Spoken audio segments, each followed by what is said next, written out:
It's Thursday night and the feeling's right as the Chicago Bears come out with a big third win of their season, knocking the Panthers down to 1 and whatever the rest of their games are. Nick and I are going to take you through everything you need to know about the latest Chicago Bears victory on this episode of Bear With Us.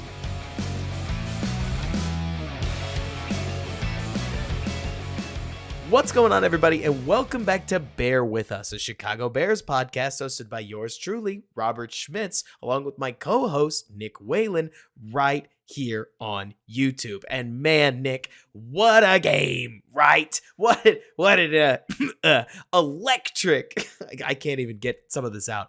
That was a heck of a football game, in a sense. They brought on Travis Kelce to talk about the Eagles for nearly the entire second quarter. Jason Kelce, thank you. Yeah. That was a viewing experience, that's for sure. But it's a viewing experience that ends in a big Bears dub. Gotta be excited about it, right? Yeah, basically, I think Bears won. Super Bowl, here we come. Because we have momentum. And listen, people, you never know where momentum's going to go. Nope. So, I mean, clearly, I don't believe that. I mean, that game was hideous. So at one point, it looked like who wanted to lose the game more? Seriously. Because, wait, 3rd and 19, draw play. 1st and 30, or I'm sorry, just shank the punt. Oh, hold on, we're too close to winning the game. Penalty, 1st and 30, draw. Like, it was terrible football. Final 2 minutes. Pressure finally on Chicago. Let's take a timeout, kill our momentum, and then kick a 59-yard field goal when we don't pick up a yard. I mean, there were some baffling coaching decisions, I thought, on both sides of the ball. A lot of those. I thought it was hilarious. Hilarious. I mean, to the point where we're just used to it at this point, right? Seeing Matt Eberflus score a touchdown, you're at 15-10, and we finally hit the most just agreed upon 2-point conversion, and we're not going to do it. And granted, of all the teams to be up, quote unquote, 2 field goals on, Carolina's probably your best bet. So if they were thinking about it, I mean, Eddie Pinheiro would have been kicking to win had they not. Can you imagine, Robert, how you would have felt because I mean, the Bears would have bared themselves out of this one. The Bears don't get the 2-point. It's 15-13. I know. I was thinking final drive was going. It would just be like bullets sweating. Pinheiro would have been kicking to win, which is something. That's for sure. And I mean, it doesn't help anything that, like, when you talk about the quarterback conversation, gosh, Nick, I mean, I'm going to read off the 2 stat lines, and I need you to pick which one is Bagent's, okay? So one quarterback went 21 for 38, 185 yards for a 4.9 average. And then he had a quarterback rating of 68.4. The other one went 20 for 33 with 162 yards, also a 4.9 yard average. And that quarterback had a quarterback of 73, or a quarterback rating of 73. Can you guess whether option A or option B was Bagent, or are they too similar? I'm going to say B because I felt like Bryce Young had a better completion percentage because there was like 84 million 5-yard basically hank routes or hitch routes to his right, like constant, like Hayden Hurst, Thielen, like whomever. B, I was like, B is Bryce Young or B is Tyson Bagent? B is Bryce Young. A is Tyson Bagent. B is Bagent. Wow. A is Bryce Young. He had a better quarterback rating? Yes, he did. And Bryce took 3 sacks to Bagent's none. And I mean, that is pretty. I mean, personally, I thought that was that's emblematic. I'm so glad you got that wrong. You have no idea how happy I am, because I really did think both quarterbacks would want this one back. If you even Bagent, who wins the game, I thought, lovingly, I say this, he's a UDFA. He has accomplished so much in the NFL. The amount of UDFAs that have won 2 starts ever is like, it's got to be low. Like, I may actually go look this up over the weekend or something, because there cannot be many. But oh my gosh, Nick. Oh my gosh. He's the only reason we were losing in the first half. Like the Bears offense had some gas, but we couldn't complete a pass. We couldn't play on time. Bagent clearly was nervous, like really, really nervous or Yeah. something. I mean, maybe it was a bad game Well, plan. Go ahead. here's the weird thing. So there were stretches where it looked like his worst football that he's played. And then, like, again, because of coaching decisions. So then, like, I almost tweeted this out, but I was like, sometimes I'm like, how snarky do I want to get? The Bears have a bunch of timeouts and only a little bit of time before the first half. And I'm like, they're clearly just going to kneel or just run this out or whatever. Right. They go shotgun and they trust Bagent and he throws down the field and drives us down the field. Doesn't make sense to me. That Okay. was great. End of the game here. Same thing. I was like, okay, they're going to run it again and play super conservative. They let him throw into coverage and he converts. Totally. I'm like, what's going on? Everything I'm talking about when I talk about a rough start is up until that 2-minute drive where we saw, I thought, some of the worst footwork we've seen from Bagent so far. We saw really awful timing. Like I thought Kirk Herbstreit, who, he's hit and miss. Sometimes it comes across like he does no preparation work Right. at I was like, all, other than what the coaches kind of like tell him before the game. But anyways, they did a great job highlighting how Bagent's eyes in particular were just all over the place. It was like he missed Scott on the deep ball, and then a play or two later, he sticks on Mooney on a deep ball when Moore breaks open underneath. And so you could tell that there was this sense of like, had the Bears prepped him to see what Carolina was going to do downfield? Maybe. I mean, certainly there's that question, but it was funny to me watching this, Nick, because you could have told me that Bagent's 4 starts happened in reverse, and I would have believed you up to that point, where at times tonight, he looked like the plucky UDFA that did enough to make a roster, but was so scattered and wild that you're not surprised it was a kid in his first start. Then he'd move on to last week, where it's like, hey, wow, so much went well, sans the 4 turnovers. And then you go to the week before that, where, okay, we get some solid football, some solid reads, a couple turnovers that we don't want to have, but at least they're a little more excusable because we're pressing. And then you'd finish up with his first start, just a relatively dominant team win where he doesn't have to do much and manages a quality game. Instead, we're getting that very non-linear development from Bagent, but like you talked about, hey, always great to finish the game on your arm. That's got to be great. You could even go back further, like not count that Minnesota partial game, and then go back to preseason where he looked like a baller, like under control, audibles, back shouldering on 4th downs. Like, yeah, it's been an interesting ride with Bagent, and it'd be interesting to hear more and try and figure out like if they told him like, hey, just don't throw down the field, because I mean you talked about the 2 plays where he clearly had other guys underneath. Like on that one to Mooney gave up and he threw it.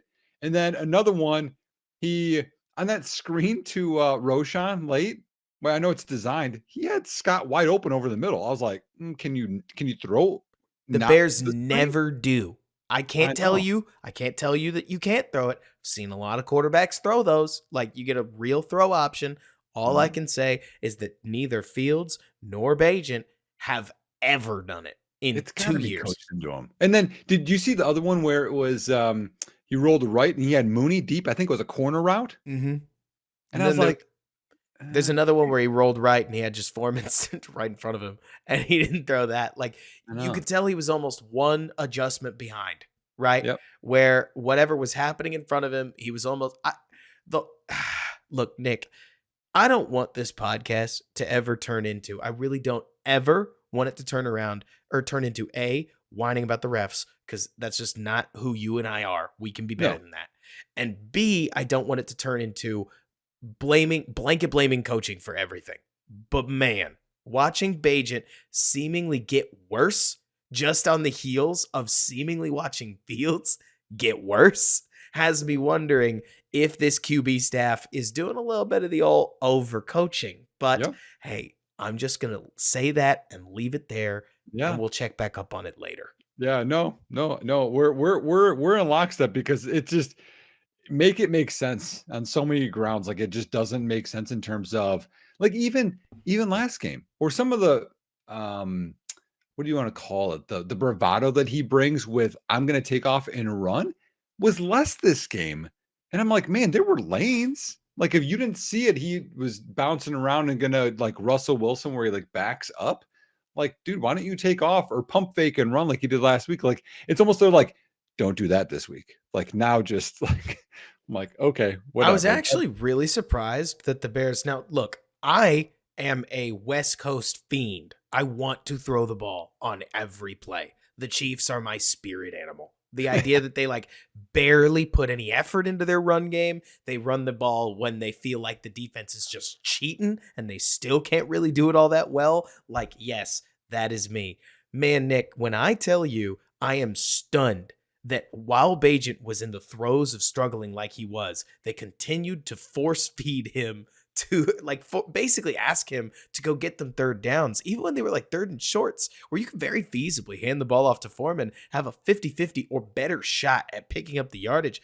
I was stunned. You've coached. I have not, but I can't imagine that when you've got a really young quarterback that it's such a bad thing to just send a bunch of runs in and say, look, check out of it to a screen if it's absolutely not there, but just Mhm, take a couple snaps, hand the ball off, and catch your breath. Like, mhm. listen to the crowd, settle into the game. We're going to come back to you. We don't think you're bad. We're not worried about you, but you got to calm down. And the Bears didn't do that. No, Instead, no. That didn't make sense. Like there were some other ones too where, well, I tweeted this late, like they were not respecting Bagent to keep any of those zone reads. And I'm like, dude, if he just keeps one of them, he's gonna get 8 yards easy. And I'm like, okay, he'll probably do on this last drive. He never did it. But did you see the one, Robert, where it was to Evans, where they zone read and he let Evans take it. And then he continues on his fake, and Bagent does that. And Evans like cuts back, and they're running like the same direction. And I'm like, that play doesn't even make sense because the zone read is to read a defender, like an end or whomever, and he's your conflict guy. The conflict guy could have tackled both people, and I'm just like, that doesn't make sense either. Like, at least make them run plays that I don't know, give you a chance. I mean, they try to have some fun too. I mean, a jet sweep to DJ Moore, I was like to start drives, and I'm like, whatever. The Tyler Scott play was fun, right. but you were talking about reffing, by the way. There were 2 false starts we got away with for sure. That was one of Oh, them. yeah. Did you see? Oh, Like yeah. Darnell Wright false start and then or false started, and then the other one was the QB sneak.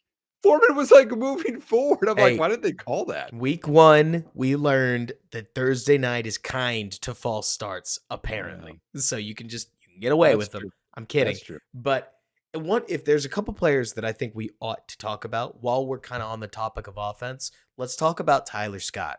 I thought he had a really solid game, Yep. especially in the first half. Now, the results aren't going to show it. Comes away with one tote for 16 yards and one catch for 15 yards. Also, doesn't help anything that Tyler Scott looks like a running back catching the ball at really high speed every time he's thrown to. That leap into the air always seems like it's going to cause him trouble one of these days. But So how long have you been a Bears fan for, Robert? long enough, probably about 15 years at this point. Okay. So this is gonna be before your time, but I'm gonna mention a name. And this guy, every time they would throw him the ball, he would jump in the air to catch it. Okay. So Bears fans, that have been there, I don't know. I'm gonna guess this is probably 30 years ago. His name's What? Chris Penn. Chris Oh man. Penn traded for him from Kansas City. Every time he would get thrown his way, he would jump and catch it. It would drive me and my father nuts. All right, I sorry. honestly thought you were going to talk about Johnny Knox, who for some reason I remember doing something similar. That works. But Similar body types there. Chris Penn right. was thicker. Chris Penn was like, think like Marty Booker, like size. and he's jumping, but anyways, I loved seeing Tyler Scott break down the open middle of the field on that blown coverage that he didn't get the ball on. I thought Tyler Scott was running well on his jet sweep, on his catch, and Mhm. seemed to be breaking open. Look, I know everybody else. I know so many people love Prime Vision. The lines kill me. I can't do it. Like Really? watching all the little people running around and tracking it, for some reason it's too much for my Oh, eyes, and wow. maybe I need to just get Overstimulated, used to it. Robert. What?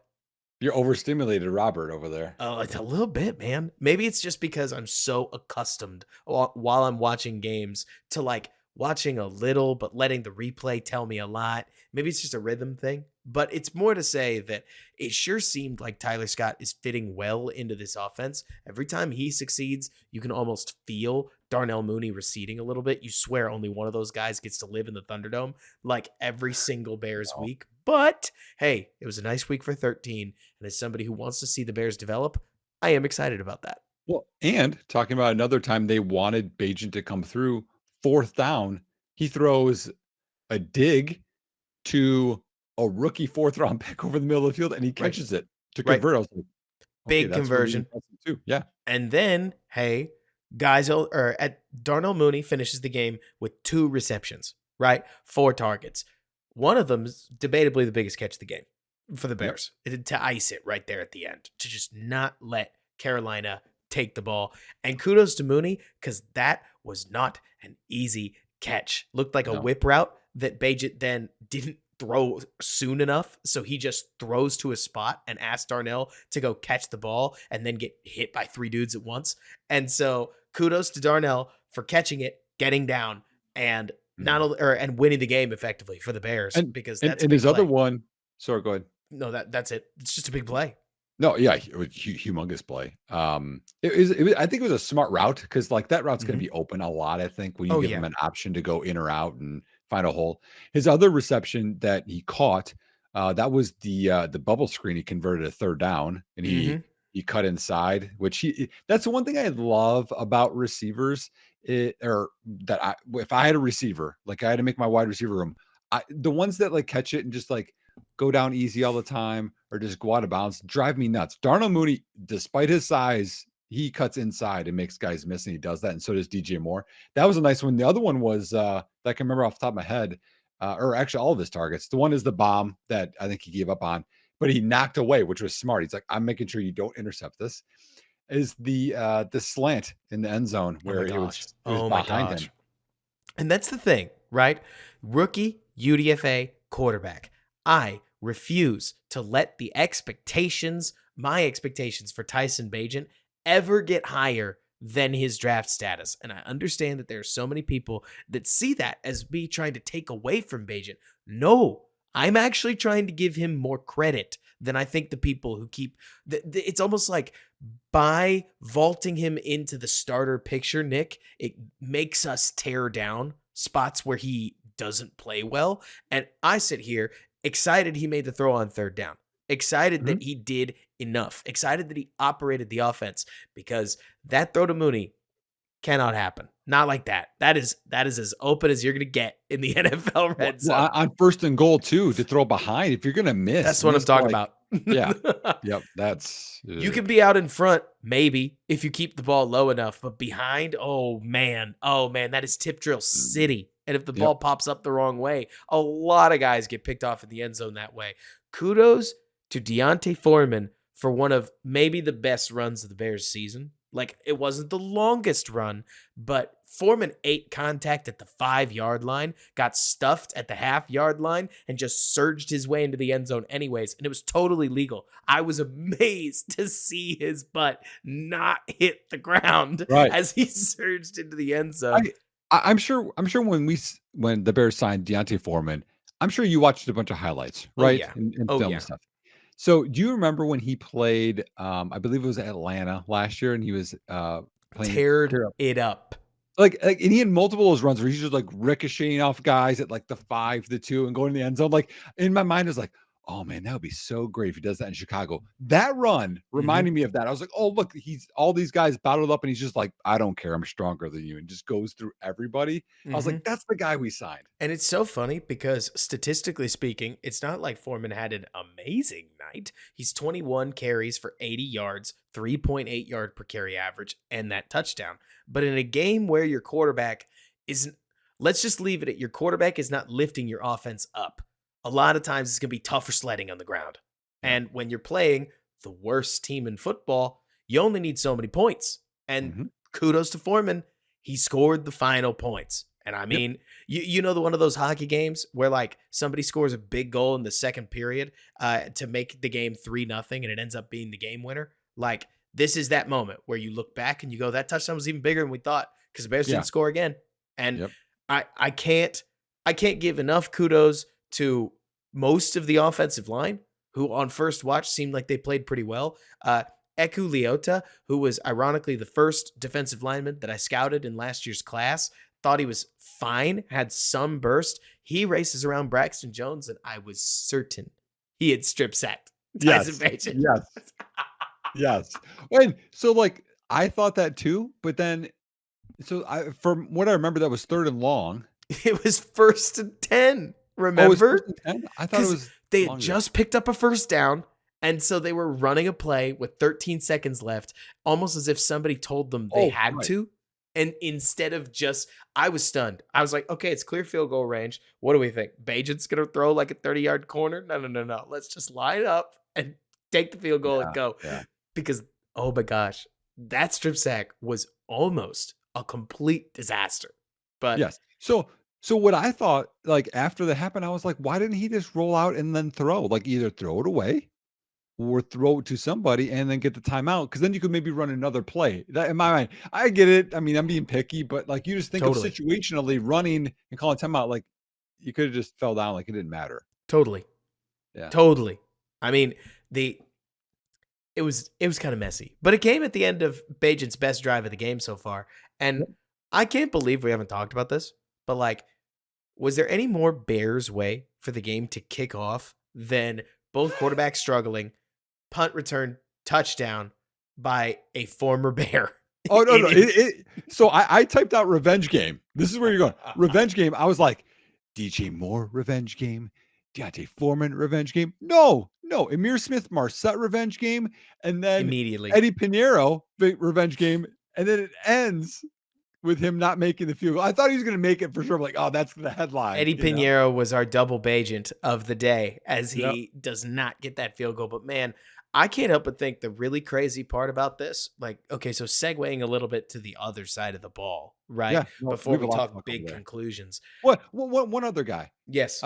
And I saw you tweeted about this, but I guess two other guys. Cole Kmet, man. Yes. Gosh, like I was disappointed in him early in his career, some with his blocking, some with his receiving. Early in the year, we kind of made fun of him because he was going on all these vertical routes and he just doesn't have the foot speed for that. Man, he has got his niche of like, I'm gonna chip and help out, but I'm gonna leak out. I'm gonna, run better routes. Like that contract he signed, everybody.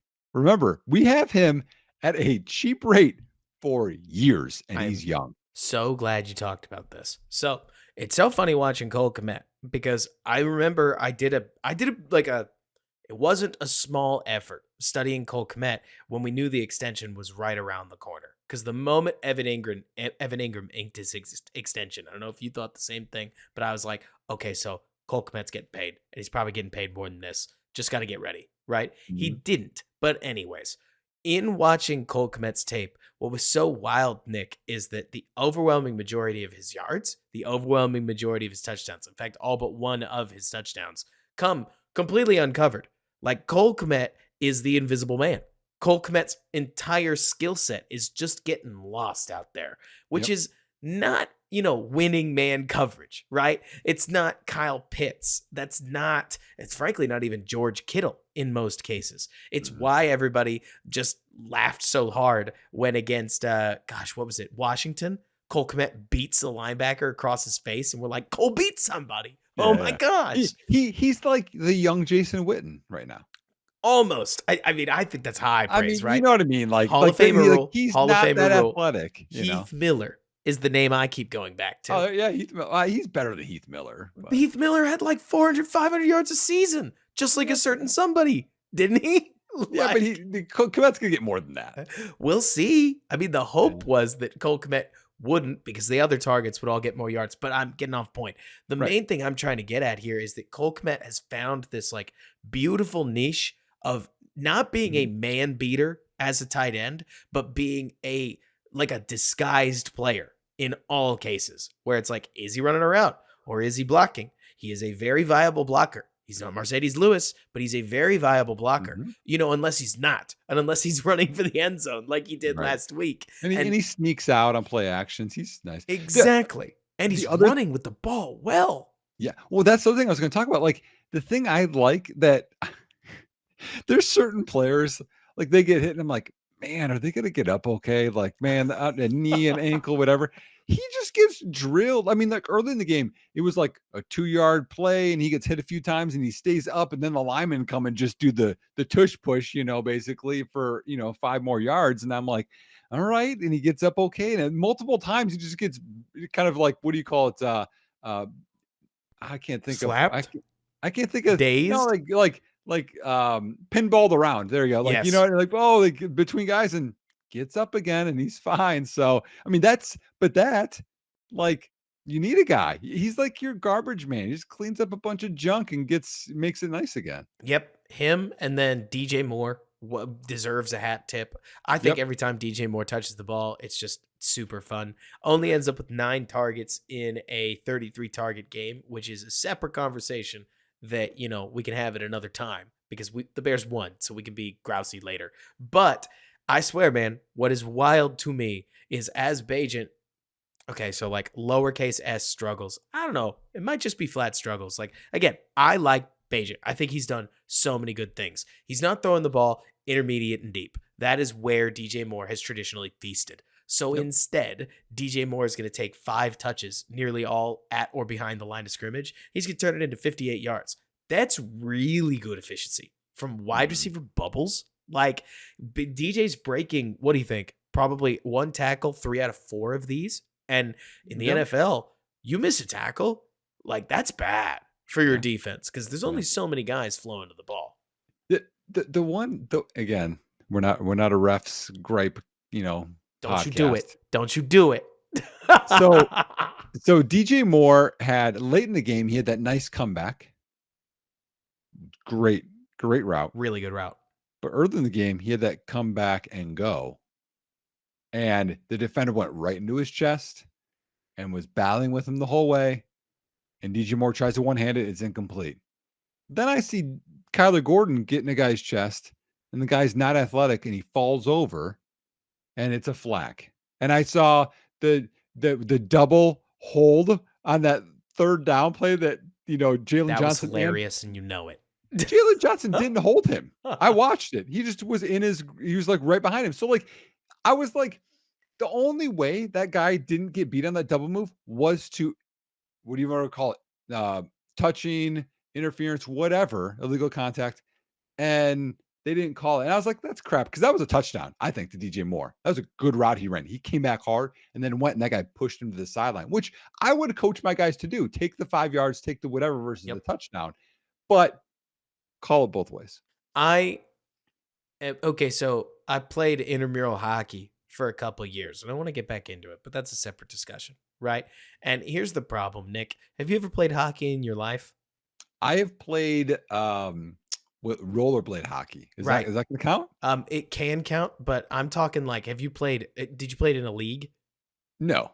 Okay, so I'm not trying to one up you. It's more like the funniest part about that is the skating. The skating's just really hard. But I need Mhm. to make my point because I'm not just trying to tangent. The point is that at one point I was a penalty machine because I was not near as good a skater as some of the 40 and 50-year-old men that had been playing in this league for 10, 15 years. And that meant that anytime I screwed up my skating and bumped into somebody, it was an illegal foul outside the bounds of hockey, right? Mm. And in that same way, I wonder if the Panthers receivers were just so bad that the referees kept seeing holding because That's a good point. I'm not even playing with you on this either. Like if Tyreek Stevenson, it's kind of like offensive holding in a sense. If you physically destroy the guy across from you, like you take him and you throw him straight onto the ground, etc., sometimes it can be so violent that you're going to draw a flag out because the Mhm. referee figures like they just see a flash, like a blur in their peripheral vision, Yeah. and they're like, surely that wasn't Oh, legal. yeah, it must have been, yeah. No, Right? that's a good point, and that leads me into another we're gonna stay DB wise, okay? Um, I had this debate, Bill Zimmerman, you know Bill, Yes. right? Oh, Yeah, absolutely. yeah. I like Bill. He's a good guy. Bill's a great So dude. me and him were in lockstep today, chatting on Twitter about just the Bears and moves, next Nice. offseason, and we were both negative on Jaquan Brisker, and there was just someone that was like, "No, he's just in the wrong defense," or he's good. He can't showcase it. And we're like, he gets burned in coverage all the time. Like if this, I compared Brisker, like he's like Tony Parrish. Remember Tony Parrish? Big Oh yeah. hitter, come up, run defense, could make some plays, but like, man, you don't want him in a lot of coverage. And then sure enough, early in this game, Brisker misses a tackle and then one-on-one with who? Mike Straight or whatever the guy's name is. It doesn't look like it, but it's It looks pronounced a like different way. Strachan. Yeah, I'm but I think it's called something different. probably That's Strahan for from what all I I heard. know. I swear Yeah, it that could be name. Strand, yeah. Either way, burns him. Some guy, I don't know who he is, burns him for the biggest play in the entire game. And I'm just like, and you watch, what does he do? At the top of the stem, he freezes his feet and he gets out of position against Antonio Gibson, against TJ Hawkinson, Yep. against this guy, against that guy. And I'm like, I does he need to move to Will linebacker? Can he I cover? you are making me a total hater because all I have done is grouse. I promise. I'm really upbeat about a lot of parts of this game, but man, when we talk about Brisker, I sit here and I'm like, well, this is what he's done since he's a rookie. He's a Like liability right now in coverage. he has some of the worst eyes I've seen as in a safety that's as Mhm. highly drafted as him in a while. And granted, this happens a lot. Like most safeties tend to rise up from like rounds 3 to 7 off of primarily instincts. Eddie Jackson, while unusual for Chicago, is not an unusual story across the league. Safety's not a position, right? Where you take guys in the first or second round and expect them to just be flat out killers, right? At least not near as commonly as others. You'll get the Jalen Petries, where it's like, that guy's a dog. And Yeah. only a couple plays later is Jaquan Brisker, who is, I would argue with you. You want me to make the most positive statement that I could say? I think Jaquan Brisker might be a reincarnation of Landon Collins. The problem is the league has moved all the way away from that, right? Mhm. Like now you can't really do that. And if there was something that I think you would want to do with Brisker, you mentioned linebacker, and I kind of like the idea. Put him in a one high defense where he gets to play around the line a Yes. lot. Let He'd be him good. let him cover the running back the overwhelming majority of the time. And honestly, he's a better pass rusher than DeMarcus Walker. And I'm not Mhm. even dunking on Walker when I Yeah. say that. Like he's kind of a good pass rusher when they let him rush the Yeah. passer. So my comparison is Jamal Adams. That is so high though. Well, Like he's not that good, but, like, that's the type of player he needs to be, like, just put him around line of scrimmage, yes, just now let I him got you. cause havoc. Right. And the problem is that when you play him in like a normal safety role, eventually he's going to either have to play a deep zone or he's going to have to play catch man. And he's worse at catch man because, like you're talking about. So, Bears fan, if you're listening, the big thing you need to know about DB play is that physicality is critical because in the NFL, nobody is fast enough to just match feet with dudes. Nope. Maybe you'll get a Michigan corner like DJ Turner or a corner like Denzel Ward that is so fast that they can kind of match feet with most guys. But at the end of the day, if you ever wonder why guys like me or Nick are comfortable with DBs taking illegal contact penalties, taking holding penalties, taking DPI calls in some cases, instead of just letting guys run routes on air, it's because of what you're seeing with Jaquan Brisker. When you don't what's called collision the receiver Yes. across from you in the NFL, you did nothing to disrupt timing. And the Mhm. quarterback who's practiced this forever, even Bryce Young, who gets nearly no clean reps at all, is going to be able to throw that rep blindfolded because Mhm. that looks just Yep. like it does when you're in shorts in the off season. Yep. It living in Florida, that's the corner that's how he runs a corner route. I'm gonna hit that Mhm. immediately. You have to disrupt timing. Yep. Brisker doesn't.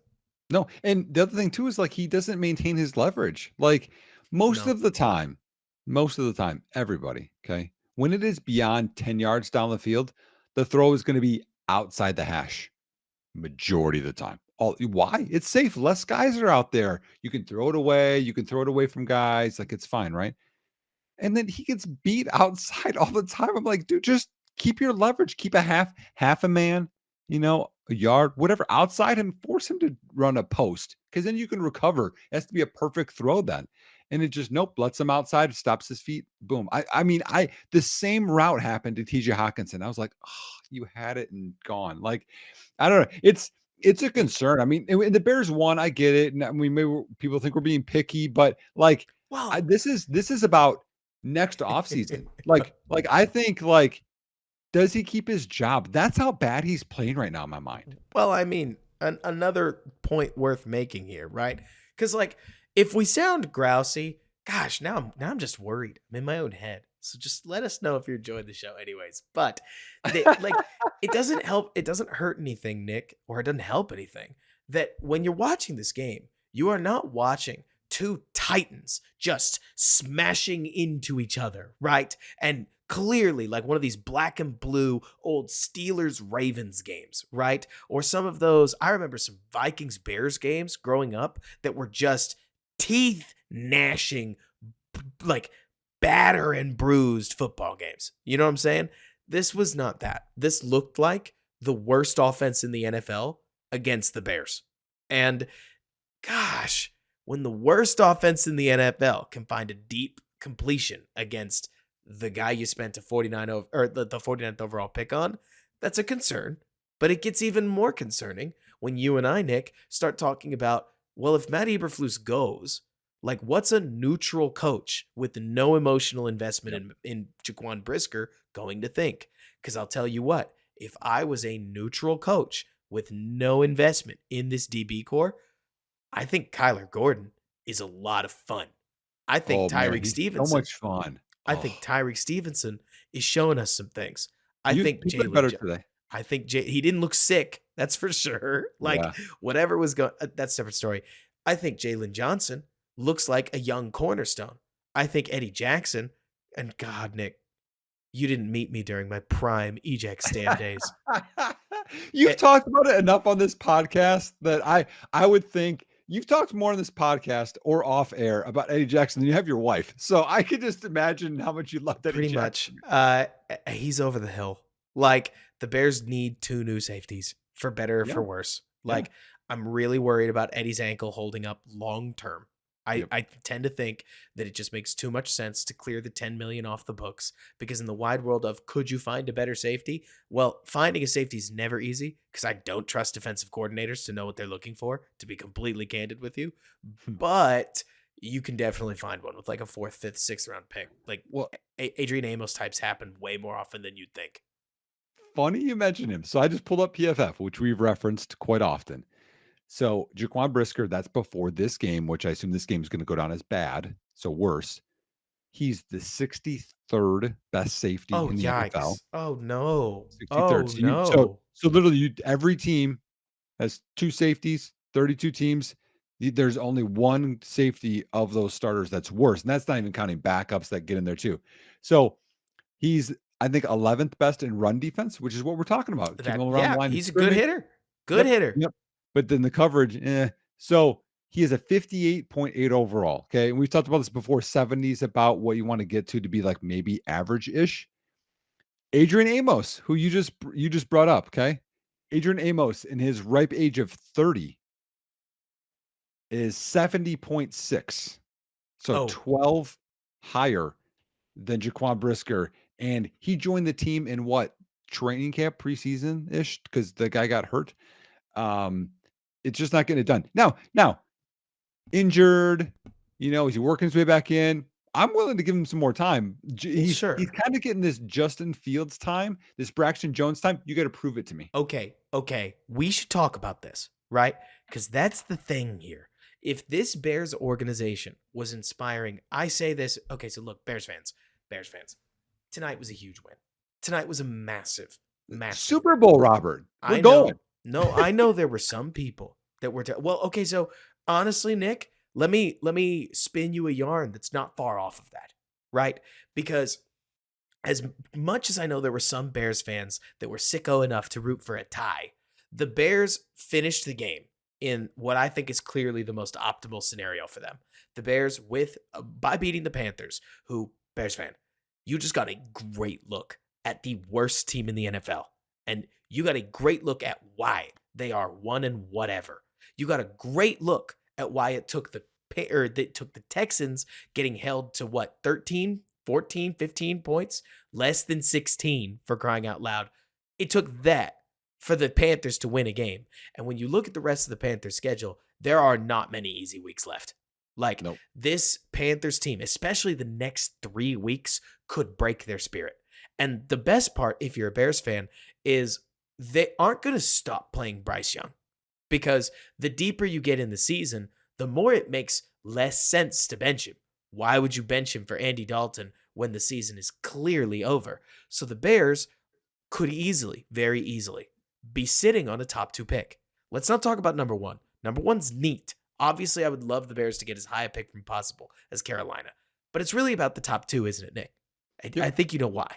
And so if the Bears have a shot to reset at quarterback, then resetting at coach at the same time makes a decent degree of sense. And it's one thing for you and me to say that, but if Matt Eberflus can't even get style points against the Carolina Panthers, then a loss to the Falcons and a loss to the Josh Dobbs-led Vikings and a loss to the Jordan Love-led Packers, and a couple of those are probably going to seal the deal. So then at that point, you're talking about a new organization and more than likely a new quarterback. And the reason that you and I are talking about sophomore and rookie players and saying, what have they shown us so far, is not because we're psycho crazies. It's because if you reset the org like that, then anything's on the table. Yes. Braxton Jones being a swing tackle, very possible. Braxton Jones being the starter, totally on the table. Jaquan Brisker getting cut, it's happened. You know what I mean? Like, new orgs flip the whole thing over in plenty of cases. Well, look at how many Bears players prior to this regime are even on the roster. Right. Like none. I mean, not literally none, but close. Fields, Kmet, Jalen Johnson, Khalil Herbert, Whitehair. I'm not even going to try, to be honest Eddie with you. Jackson. I mean, like, good luck. I'm leaving you out there. I'm not trying. I got 6. Darnell Mooney, that's 7. There you go. Pat Scales. 8. That might be it. Santos was the old regime. Oh, okay. All right. Yeah. But Trenton Gill had a terrible night. Trenton Gill's getting competition next year. He had like his best punt of the year today and his worst. He had a return against him for a touchdown, and then a 26-yard punt in a game-clinching scenario. And the only reason you forgot that punt was 26 yards is because Carolina immediately took a hold and then a second hold. It was 1st and 30. And remind me, the Bears were able to stop them on that, right? Nick, were they able to stop them? Nope. No, they weren't. Like, I love a lot of the players on this roster. I really do. Like, Kyler Gordon is fearless in the run fit, which is not common for a guy that's 180 pounds. And he's getting much better, in my opinion, at sticking with guys. Nickel corner is really difficult. And there are plenty of cases where obviously you'd love him to be that much more competitive. But I also can't help but think, Nick, that nickel corner is a very positionally it's an experience-based position. The more you play it, the better you get. He obviously was relatively new to football at Washington, and he played outside corner the whole time. So still developing plenty of comfort on the inside. I'm not worried about it. But what I like about him too, that I saw today, especially, you didn't like this, the prime vision where you could see it back up more, totally, is how much he messes with quarterbacks and press and moves off and comes in. And he does the things that you want from a veteran already. And I'm just like, oh, that gets me excited. Right. And I'll tell you what, I can't believe we are now almost 40 minutes into the podcast. We haven't mentioned him, but Eberflus or not, because I'm not really a huge Eberflus guy at the moment. Montez Sweat is making an impact, which is rad. Whoa! The Bears don't know what they're doing, Robert. That guy, they're trying to make a run this year? What is Poles doing? They're not going to sign him. Blah blah blah. He had how many pressures? He had 5 in the first half. I know. I actually don't know how many pressures he had. Okay. Do you know? I don't know that. But he had 5 in the first half. I mean, he was clearly impactful, and that's the thing. We've talked about this before, but so to me, it doesn't help anything. We are talking about Carolina. their offensive line has just been woeful. Nobody can even figure out quite why.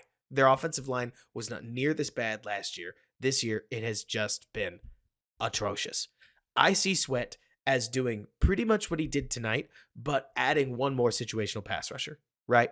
Like Sweat was a fire starter is the way that I think my brain categorizes it, right, Nick? Like Sweat is that flash of color that I've heard a lot of coaches call it. And by the way, Bears fan, if you don't know what I'm talking about, imagine you're the quarterback, you're looking downfield and out of the peripherals, you see not your jersey. That I've heard that called flash of color.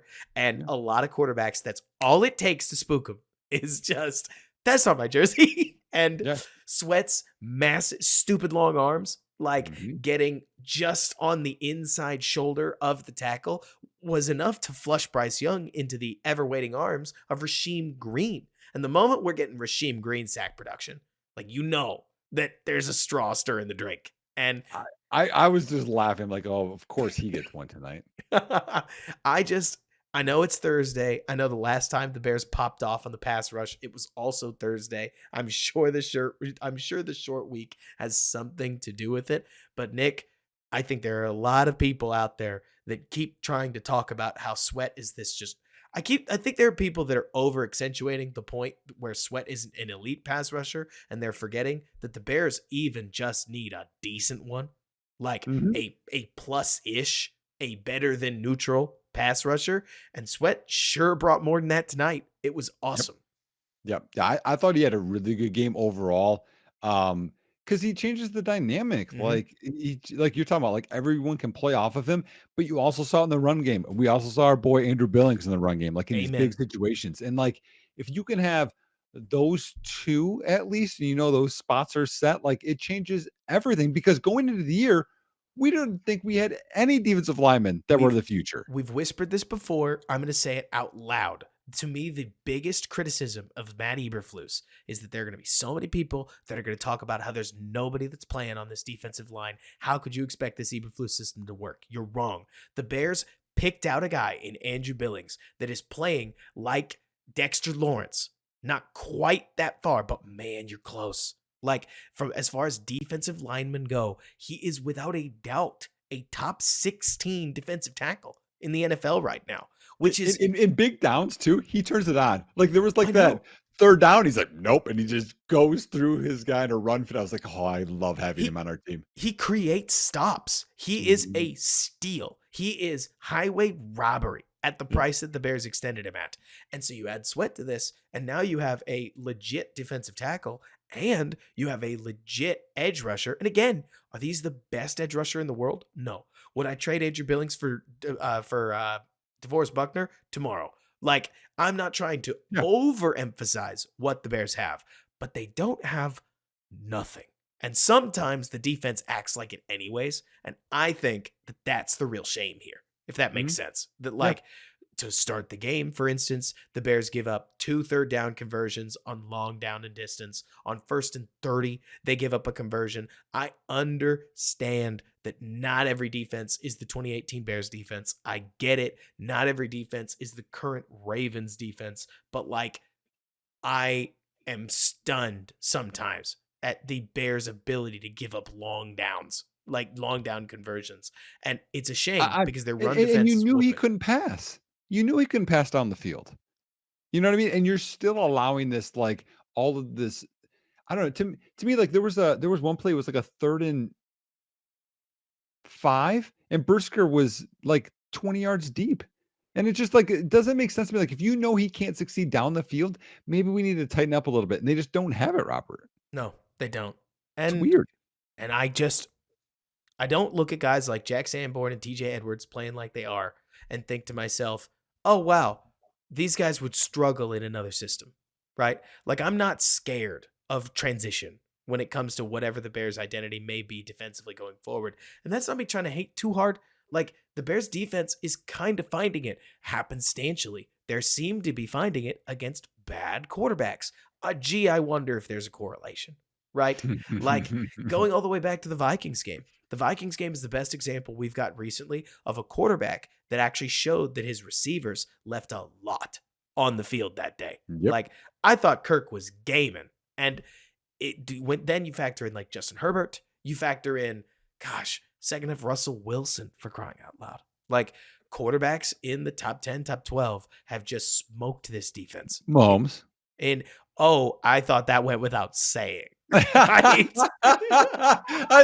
thought you forgot. I'm like, do you not know? Like, no, I'm trying to point out that like Derek Carr had a perfectly fine time against this Bears D. My favorite play to use as an example, and it's also simultaneously an example of how I think Kyler Gordon's getting kind of unfairly criticized. Because look, Bears fans lovingly, they will grab onto whatever narrative they can pull from the broadcast, right? And Jaquan Brisker makes a lot of tackles. That means that in a lot of people's eyes, he must be good.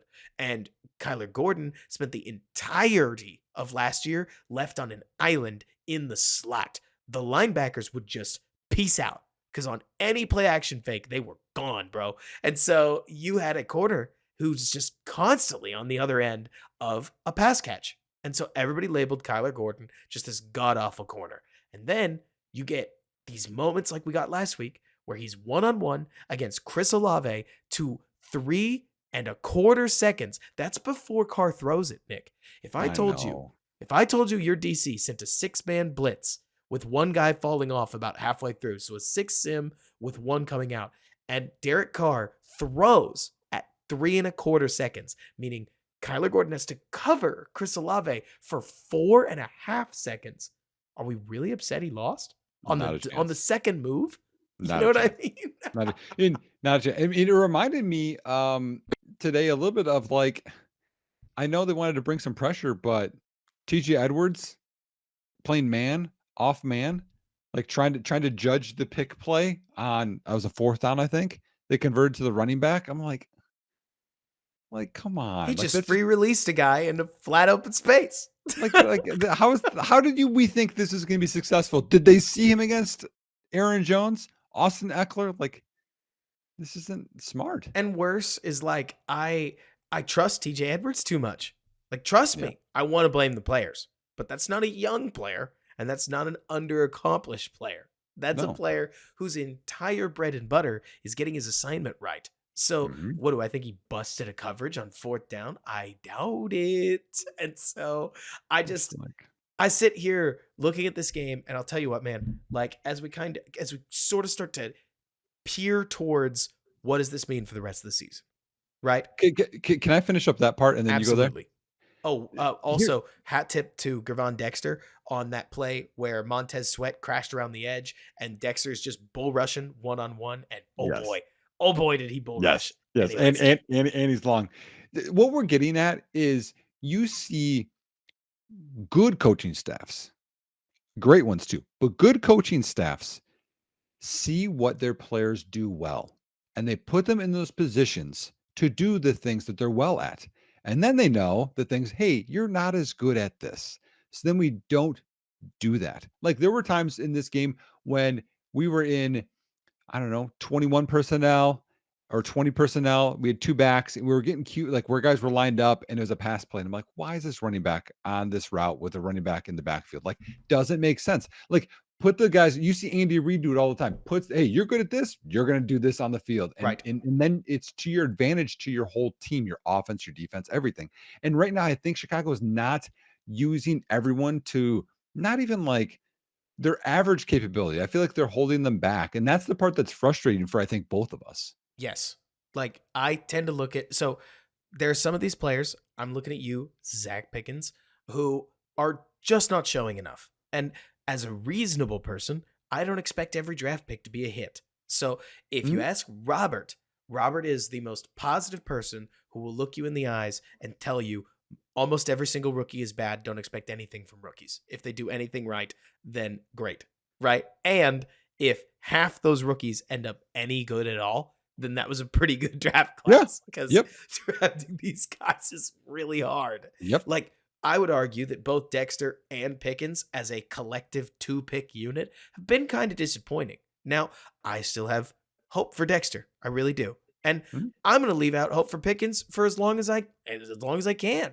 I just am sitting here thinking, I'm not going to go that far. What would Ben Johnson have to say about number 96 right now?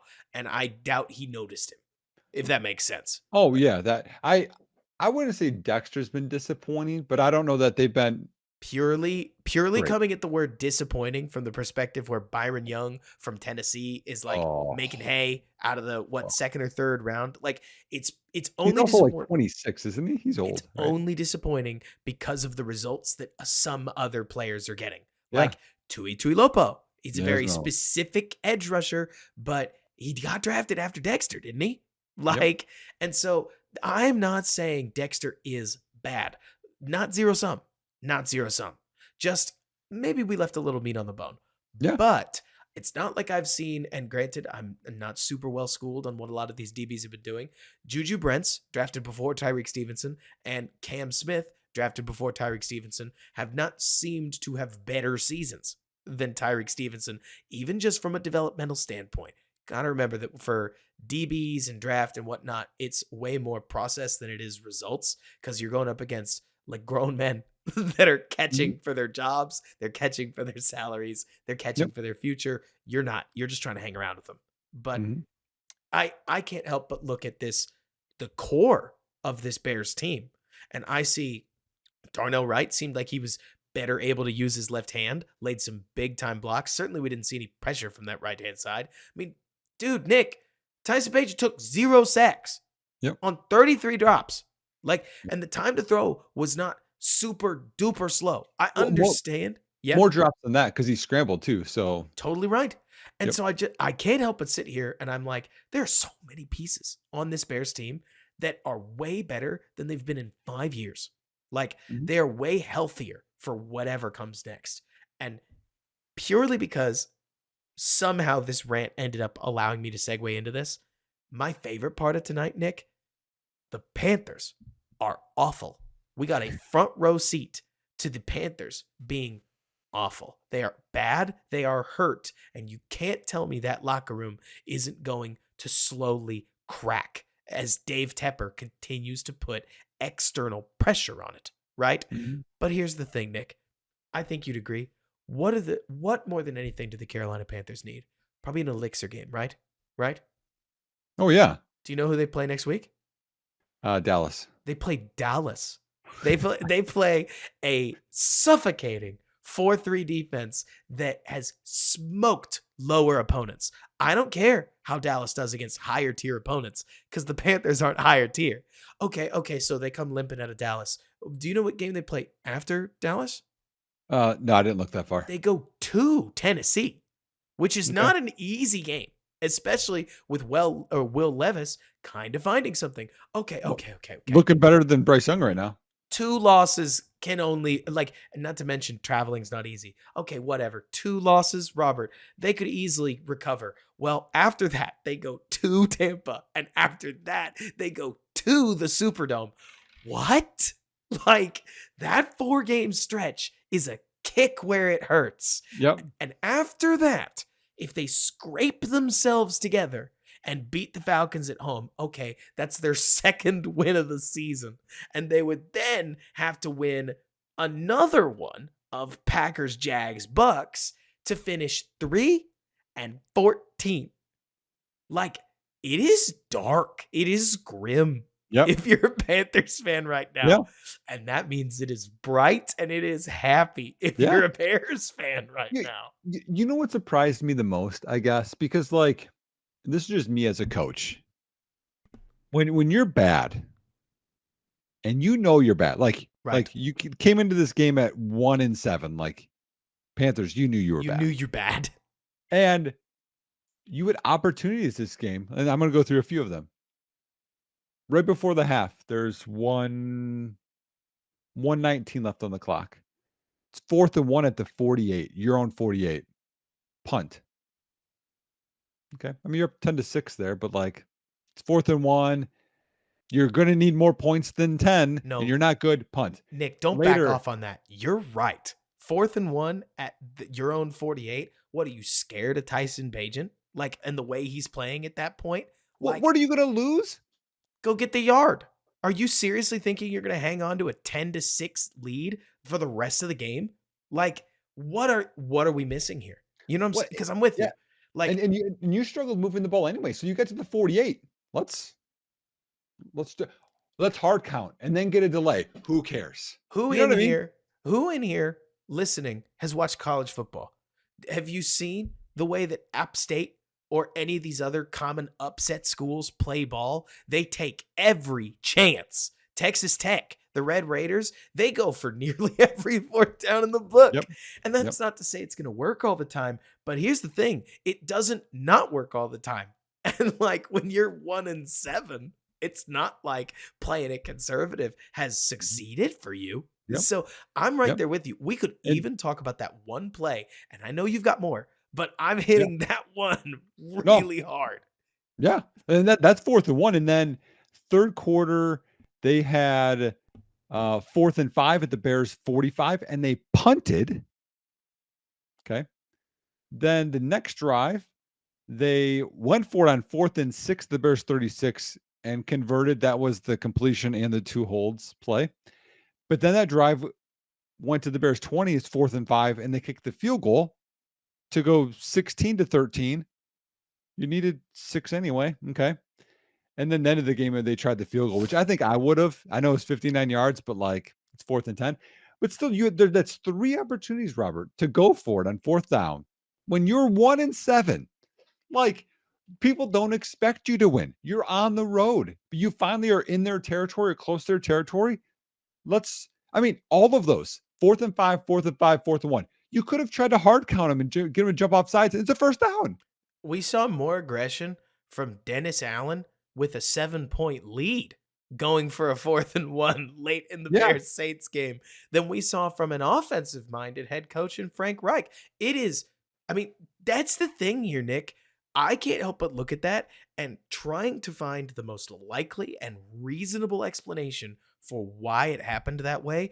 I keep coming back to this organization has guys in it that already don't want to be there anymore. Yep. And you start to hit that point. I mean, for crying out loud, what was it? Week 4 in their season? I think it was Hayden Hurst who was saying, like, guys, we got to try. Like he got interviewed in the locker room saying, like, Yeah. I expect you to at least give full effort out here. Mhm. And I'm not trying to point the fingers, and I'm certainly not trying to twist my mustache and laugh in an evil voice saying, yes, Panthers lose. It's more like, as an unbiased, or as somebody who's trying to be an unbiased and objective observer, this team is getting, they should have beaten the Bears. I didn't think the Bears were good enough to like beat them, especially when you spot them 7 points. But this offense was that bad.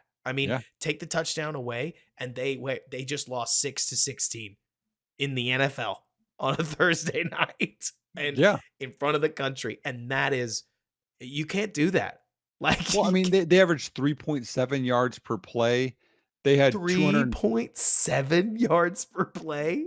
Yep. Have Yep, you and they ever had seen one that low?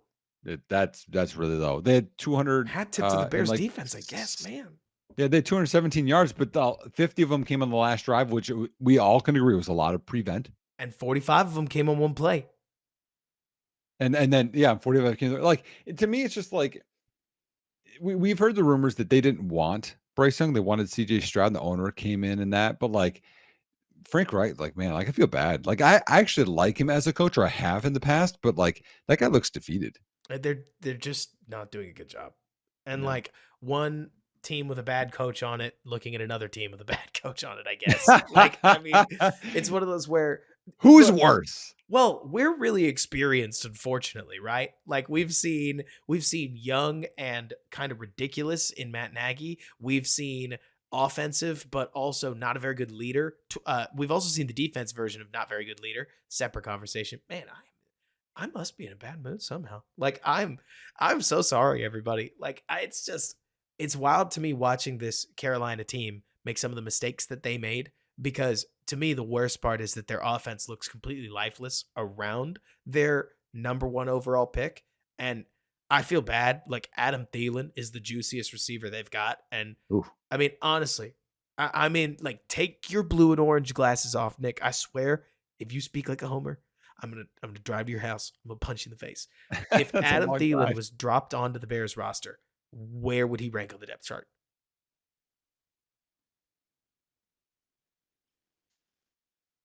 Third. I think third is probably reasonable. And And I like Adam Thielen.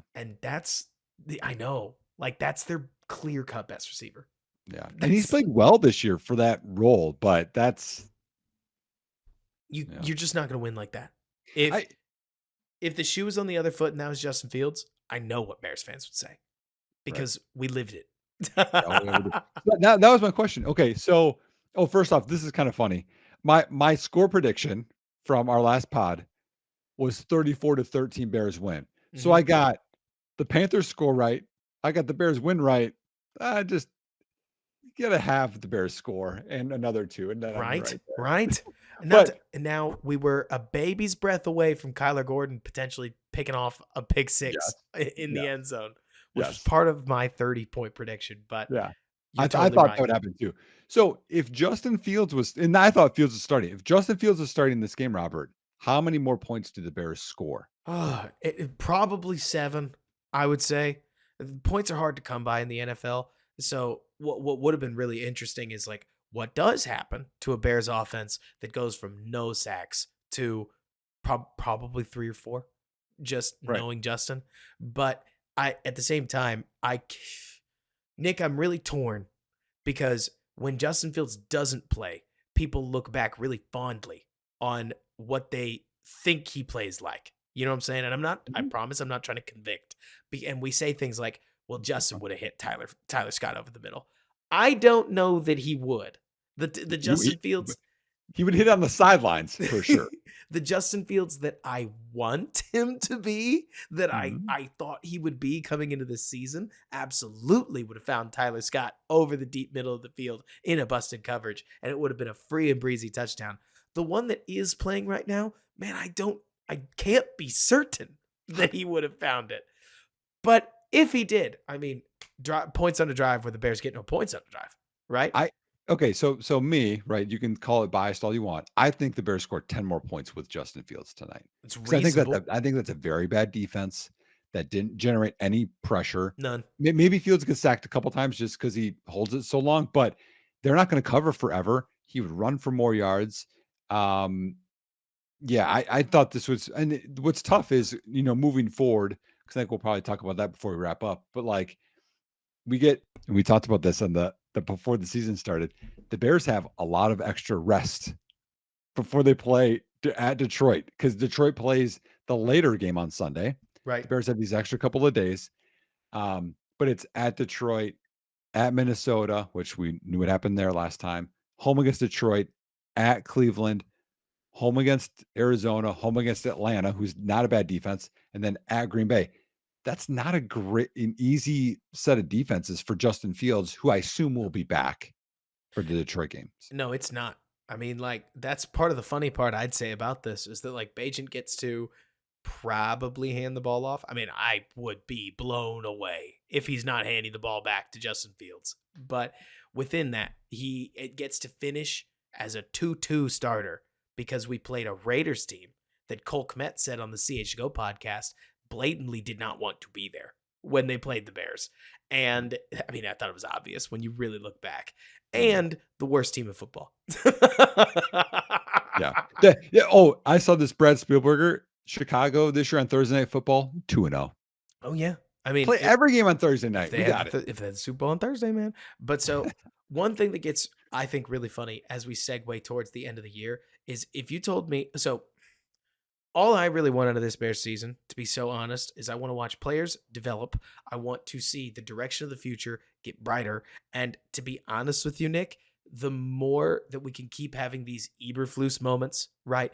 I assume that George McCaskey watches the games. Like he's told us that he's a fan. I'm not expecting him to watch the All 22. I'm not expecting him to talk with coaches, but I'm assuming he watches the ball games. And if he does, I just don't want him to feel inspired watching Matt Eberflus coach because a a nice end to a bad year, in my opinion, shouldn't be rewarded with another year and the fifth, seventh, ninth straight opportunity for the Bears to draft a quarterback, fire the coach that drafted him, get a new coach to now fix the quarterback that was drafted by a coach that got fired and things didn't work out. Yep. You know what I'm saying? Like, Yep. end the cycle is kind of where I sit. Well, So go ahead. but the best news is that if the Bears tied it up just enough wins, or so many teams threw in the tank that the Bears ended up drafting first and ninth, whatever. Like second and fifth, second and seventh. I don't know about you. I have stopped pining for MHJ so hard and started focusing on the Bears just need one of these top two picks for quote unquote the rebuild to work, right? Like Mhm. even then they don't need one, but the picture gets so much murkier if they don't have one of those top two picks.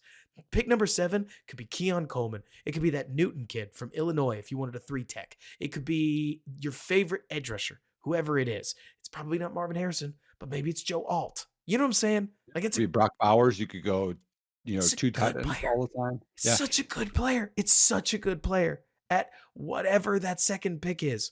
And so to me, I see tonight was near perfect. Like Mhm. the Bears did not play inspiring football. No. They looked like the second worst team winning at home against the worst team, right? What where was this, Robert? Okay. Because I kept looking for it because he said it. Where was the tricks up his sleeve? You know what I mean? You're gonna Because he said kill tricks up me. his sleeve. So literally, there was a moment in this game where I was like, they're gonna do a fake field goal right here. Because who cares? Nope, of course not. It was like the blandest thing ever. And I'm like, where was I hope someone asks him, Flus, where was They the did. tricks up his They sleeve? did. And he said, "What's up your sleeve?" I'm not faking. That's the real quote that he said back to the reporter that asked. Really? Yeah. Let me make absolutely certain. But he says, he said, "I don't know. What's up yours?" That's Is he just like the corniest, like I mean, probably, right? and and man, I just sit here and it's like it's so fun seeing the picture come together. I am not trying to beg anybody who's listening to this podcast to like Ryan Poles. I can't change your opinion for you, but the picture of the defense makes a lot more sense when you see the talent playing tonight the way that they did against one of the worst teams in football, point withstanding. But honestly, Nick, I just sit here thinking, okay, I don't, I'm not near as worried about the future as I was before the season, around week 5, after they beat the Raiders. Like, trust me, Bears fan, I understand how toxic everything I'm saying here at 11:30 with no filter sounds. But when Adam Johns comes out on a Tuesday and releases a bold predictions article that includes Matt Eberflus being retained for 2024, it does things to a man. And one of those things is making me sit here and say, okay, so then the Bears probably can only win a maximum of 5 games, like Yep, for us to get our way. You know what I'm saying, Nick? yep, Like yep. if 6-11 Eberflus stays, then I don't think I want to be 6-11. Like, and am I being too toxic? Get a word Okay, in. let's go down that road. Let's say they're 6-11, right? That means that they have a couple of wins in here. That means that Justin Fields probably plays really good. Maybe he doesn't. Maybe the defense plays really good. Like maybe Fields is, I don't know, fine, right? Like some good, some awful, right? Like Fields throws the touchdown to Tyler Scott, and then on the late 2-minute drive, he does get strip sacked. And like Okay. luck isn't on his side. You know what I'm saying? Oh, but you still have to win somehow because Sure. you win a few games. So then, okay, let's say the defense plays well. Then you keep Flus. You still have a top 2 pick because it's Carolina's. You get a quarterback, and Yep. then you get whomever, and then the defense is probably going to continue to do better because it did the second half with Flus and Sweat, and these new weapons are healthy. Are you confident in Flus's second shot at hiring an offensive coordinator? Do you think he's the only one in that decision? I think he's getting the most of the decision. If I not, mean, you'd fire him, right? Like, how can you be confident when 2 staff members are fired for PR stuff at this yeah, point? thank you for asking that question because I'm with you, Nick. Like what you just laid out is a perfectly viable way that the Bears get better than 3-7 for sure, for sure. Mhm. it is the NFL really wants teams to be better than 3-7. So it doesn't take much to push No. you over the edge. The problem for me is that so long as Flu stays, then you're not going to change the way that the org thinks. Like right now is a defensive ball control. They wanted a Shanahan style offense. You wouldn't hand Drake May to Luke Getsy, would you?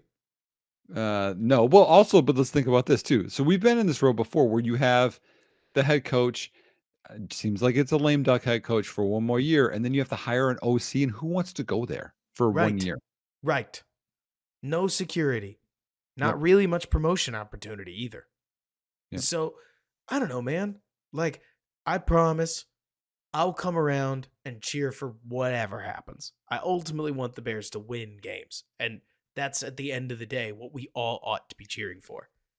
Can let me ask this: Can Eberflus do anything the rest of this year for you to change your mind and believe in him? I don't know, man. What do you think? You talk There's first. 7 games left. If they win 5, I'm good. I'm a Okay, believer. make the playoffs. Yeah, I can dig that. Well, it's 8 wins. You might not make it in with 8, but you could. But you very well might. And I'll tell you right now, I'm just extremely disappointed in the way that the season has gone to this point. Because the problem that I have, Nick, is so coaches, we've talked about, you and I have talked about this a lot over the last couple podcasts. Coaches, the job description asks you to be delusionally positive. The only way that you're able to get prepared for a football game of the NFL, like for as physical a sport as football is, it's impossible to get prepared for a game where you think you're going to get waxed. You think, worst case scenario, you're going to get on the field and find a way. You know what I'm saying? Mhm. Like, that's the coach's credo. And Yep. I can't help but look at this team that did fumble away the game against the Vikings, that did fumble away the game against the Broncos, that did fumble away the game against the Saints. I mean, they got 4 chances to tie the game against the Saints in the fourth quarter. That I've never seen this before, Nick, that a team gets not 1, not 2, not 3, but 4 chances to do it. And all of them, every time they failed, they handed a short field to the other team who managed to not increase the score deficit, which was unbelievable. It was And wild. none of that factors in a Green Bay game that never should have gone down the way that it did, or a Buccaneers game where we could say, not that it's true, but we could say, Nick, that that game was 20-17 with the Bears having the ball right there at the end, and then they scored on themselves. Like, I can name you 5 games where I would argue an inspiring coaching staff should have just taken 2 of them. You know what I'm saying? Yeah. Like, 3 is how much is it to ask when we're watching Bobby Slowick and D'Amico Ryans and a Texans team that I actually don't think has the talent the Bears do win way more games against, I think, a tougher schedule. Like, Look, they lost to Carolina last week and they or totally 2 weeks did. But they beat the Buccaneers last week, ago. scored Mhm. 40 on them.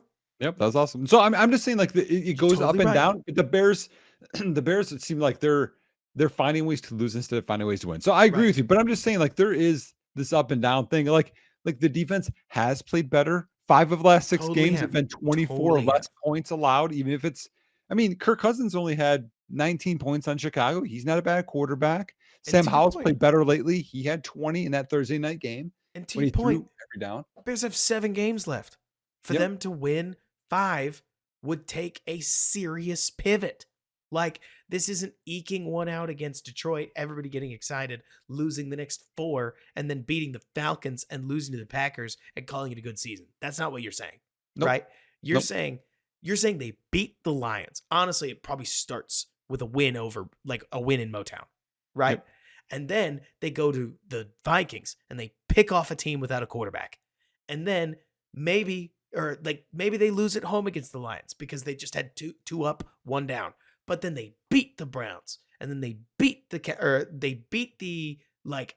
maybe they lose the Browns, but they beat the Cardinals, they beat the Falcons, they beat the Packers.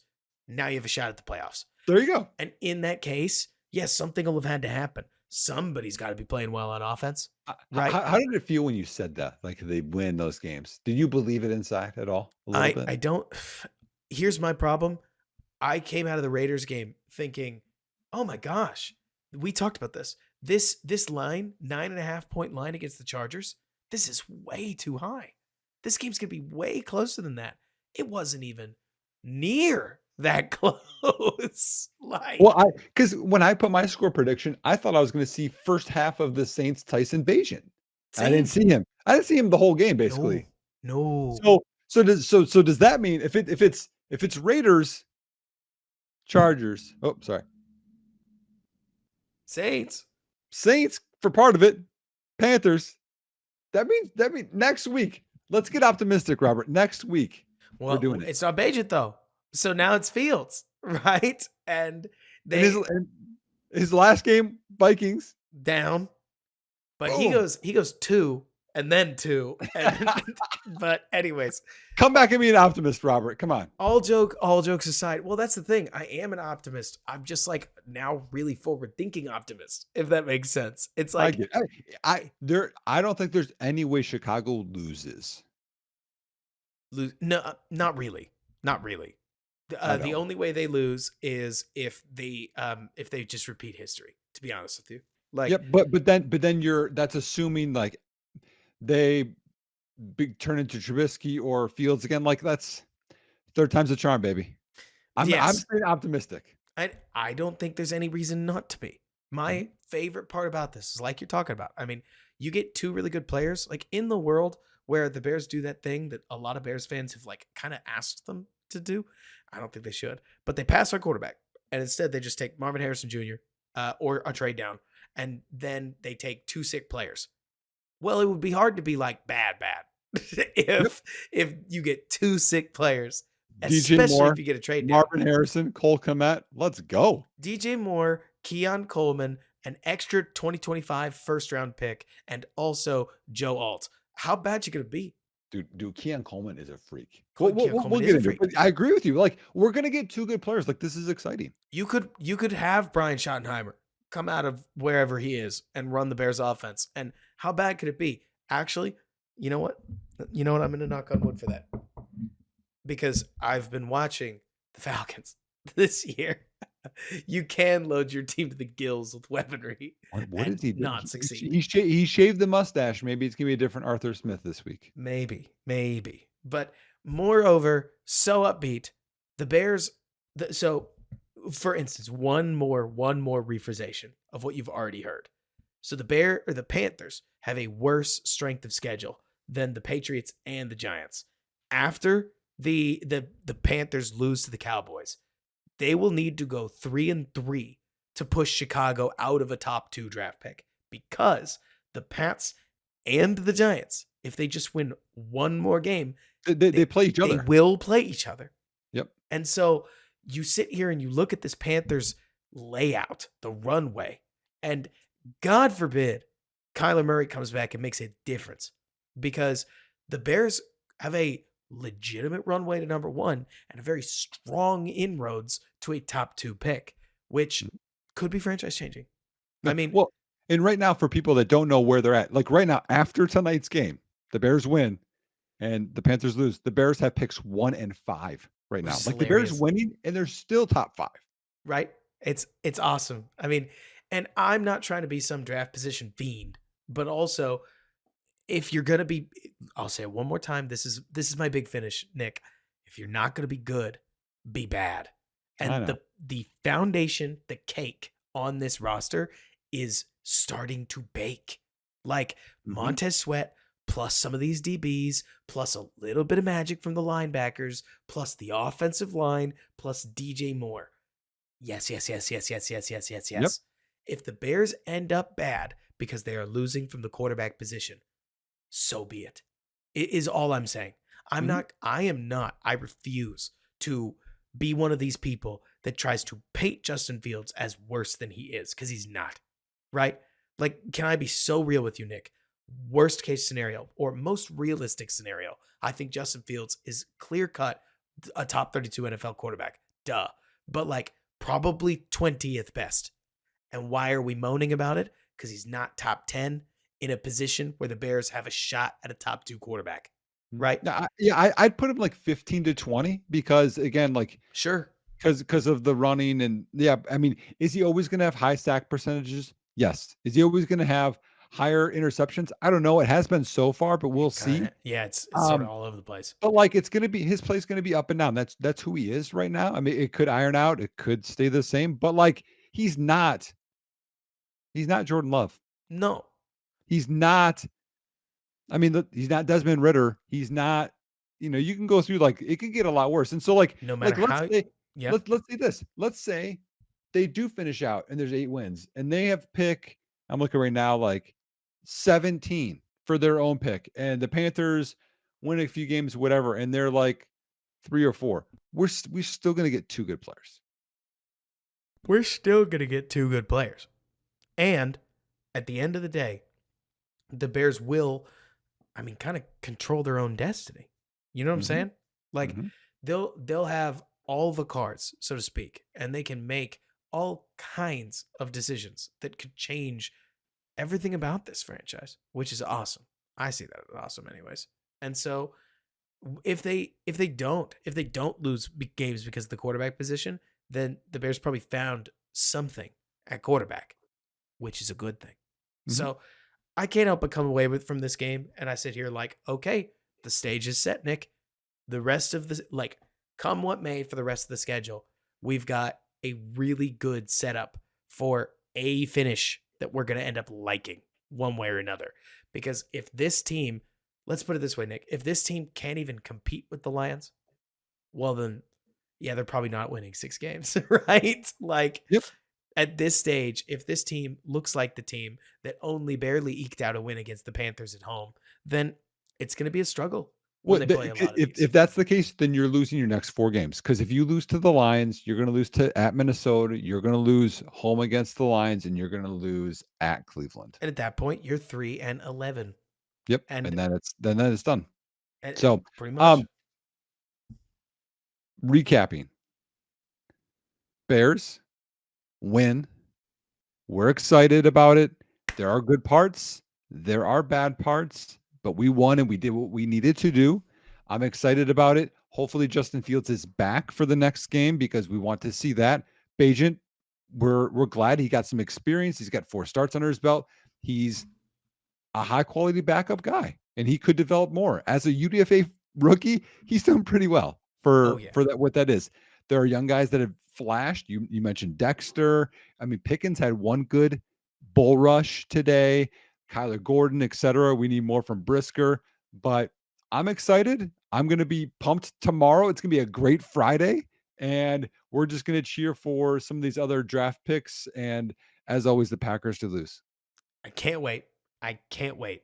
Thank you guys, everybody, for watching, listening, however else you take in this podcast. Please give us a decent review on any listening platform. We will appreciate every single one of them. And until next time, Bears fans, bear down, enjoy your weekend of football without any stress and on top of a Bears win. And thanks so much for bearing with us.